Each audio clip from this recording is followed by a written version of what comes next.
드디어 출발합니다. 태국에는 정말 영화 같은 장소가 있다고 들었는데 오늘 직접 가보려고 합니다. 선착장에 도착하자마자 벌써 여행 분위기가 완전히 달라졌어요. 바다 위로 길게 이어진 부두, 끝이 잘 보이지 않을 정도로 길었습니다. 스피드보트를 타기 위해 작은 셔틀버스를 타고 이동하는데 점점 바다 안으로 들어가는 느낌이었어요. 아직 시작도 안 했는데 벌써부터 기대감이 올라가기 시작했습니다. 우리 어디 가는 거야? 제임스 본드 아일랜드.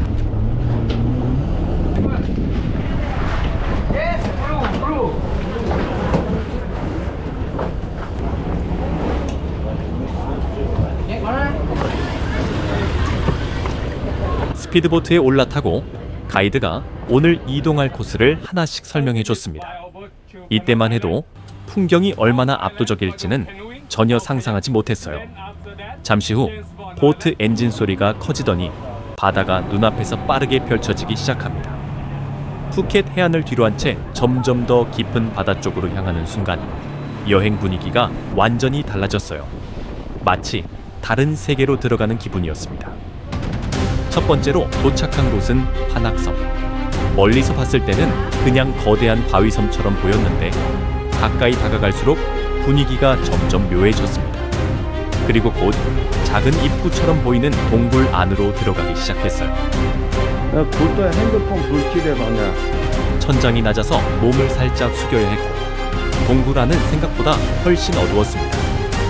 바깥의 밝은 바다와는 완전히 다른 분위기.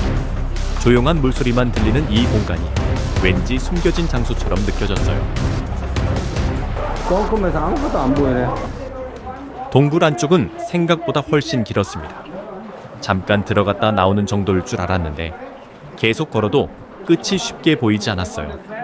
이곳 파낙섬은 수천만 년 동안 만들어진 석회암 지형으로 유명한데 바닷물과 비바람이 오랜 시간 바위를 깎아내면서 이런 신비로운 동굴들이 생겼다고 합니다.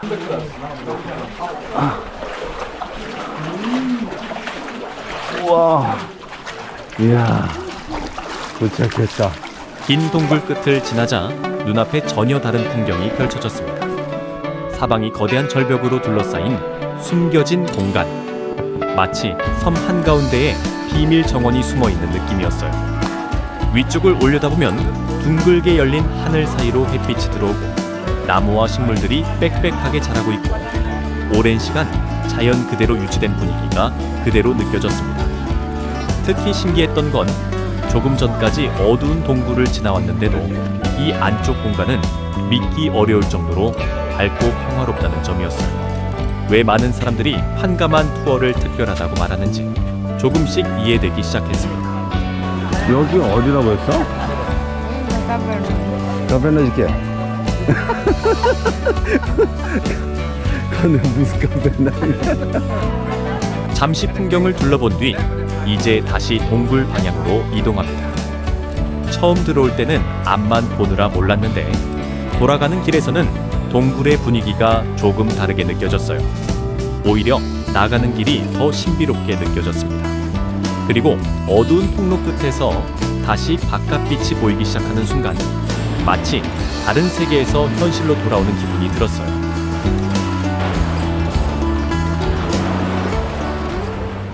동굴을 빠져나오자마자 이번에는 뜻밖의 손님이 기다리고 있었습니다.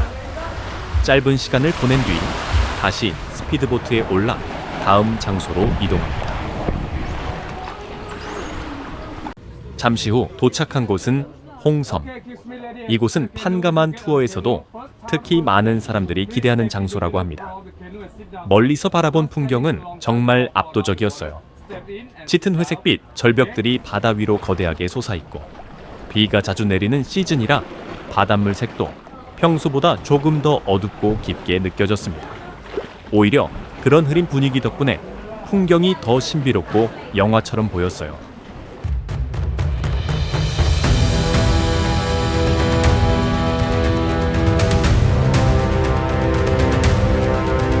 이제 카약을 타고 홍섬 안쪽을 천천히 탐험해봅니다.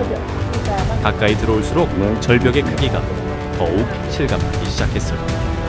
양쪽으로 토웨링한 바위들이 이어지고 그 사이를 조용히 지나가는 순간 마치 자연이 만든 거대한 미로 안으로 들어온 느낌이었습니다. 특히 홍섬 주변은 석회암 지형이 오랜 시간 침식되면서 만들어진 곳이라 어디를 바라봐도 독특한 풍경이 계속 펼쳐집니다.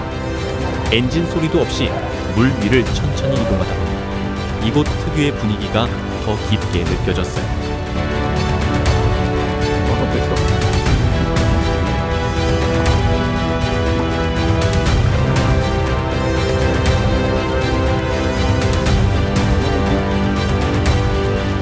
카약이 절벽 가까이 지나갈 때마다 바위 표면의 질감까지 선명하게 보였습니다.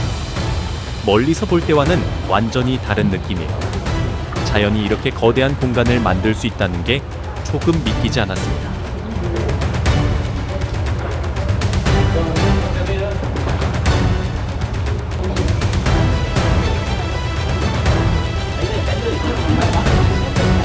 절벽 아래를 지나가는 순간마다 사람이 정말 작게 느껴졌습니다. 사진으로 볼 때는 몰랐는데 직접 와보니까 규모 자체가 완전히 달랐어요.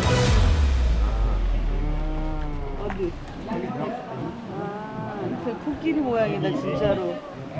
진짜네. 코끼리 같으네. 좁은 물길을 따라 천천히 이동하다 보니 주변 소리도 거의 들리지 않았어요.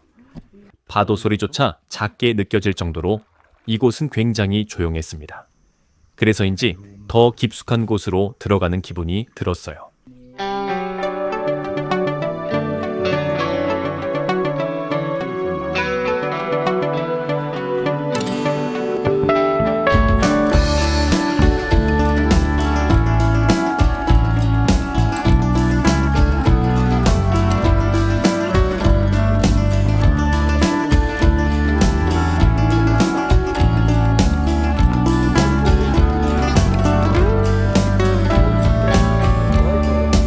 카약이 천천히 방향을 바꿀 때마다 풍경도 계속 달라졌습니다. 어떤 곳은 절벽이 바로 눈앞까지 가까워지고 어떤 곳은 갑자기 시야가 넓어지면서 바다가 크게 펼쳐졌어요. 같은 장소 안에서도 분위기가 계속 바뀌니까 시간 가는 줄 모르고 주변만 계속 바라보게 됩니다. 홍섬 카약 투어는 빠르게 지나가는 여행이 아니라 천천히 자연을 느끼는 방식에 가까웠어요. 그래서 오히려 더 기억에 남는 것 같습니다. 잠시 후 멀리서도 단번에 알아볼 수 있는 풍경이 보이기 시작했습니다.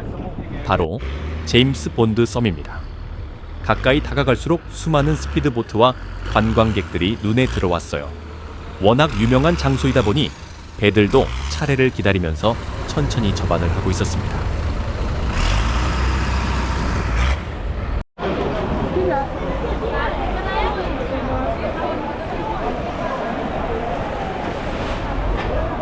보트에서 내리자마자 사람들이 한 방향으로 계속 이동하고 있었습니다. 섬 안쪽으로 조금 걸어 들어가자 판가만의 상징처럼 알려진 거대한 바위가 눈앞에 나타납니다.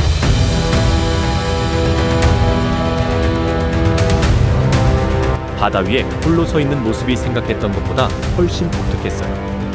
이 바위는 1974년 007 영화에 등장하면서 세계적으로 유명해졌다고 합니다. 그래서인지 주변에는 기념사진을 남기려는 관광객들도 정말 많았어요.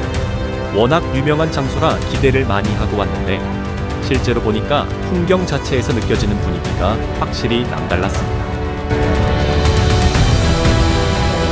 이왕 여기까지 온 김에 저희도 사진을 몇 장 남겨보기로 했습니다. 같이 투어를 따라온 포토그래퍼가 사진 촬영도 도와주고 있었는데 워낙 풍경 자체가 특별하다 보니 어디에서 찍어도 배경이 정말 인상적이었어요. 여행이 끝나고 나면 이런 사진들이 또 오래 기억에 남는 것 같습니다. 다음으로 도착한 곳은 코파니 마을. 멀리서부터 분위기가 굉장히 독특했습니다. 바다 위에 집들이 빼곡하게 세워져 있는데 처음 보는 풍경이라 그런지 다들 주변을 계속 둘러보게 돼요.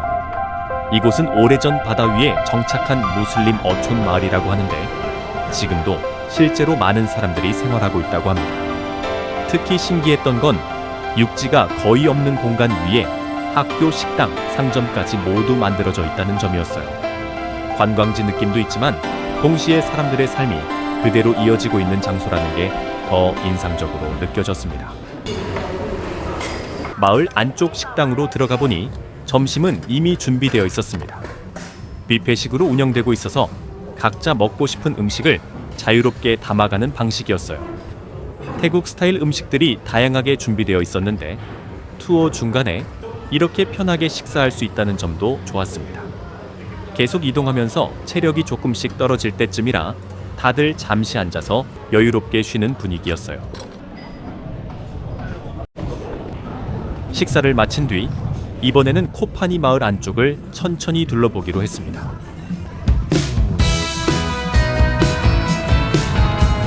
좁은 길을 따라 걸어가다 보면 양쪽으로 기념품 가게와 작은 상점들이 계속 이어집니다. 무엇보다 신기했던 건 이 모든 공간이 바다 위에 만들어져 있다는 점이었어요. 걸어 다니다 보면 가끔 바다 아래로 물이 보이기도 하고 집과 가게들이 아주 촘촘하게 연결되어 있습니다. 관광객들도 많았지만 중간중간 실제로 생활하는 주민들의 모습도 보여서 단순한 관광지와는 조금 다른 느낌이었어요.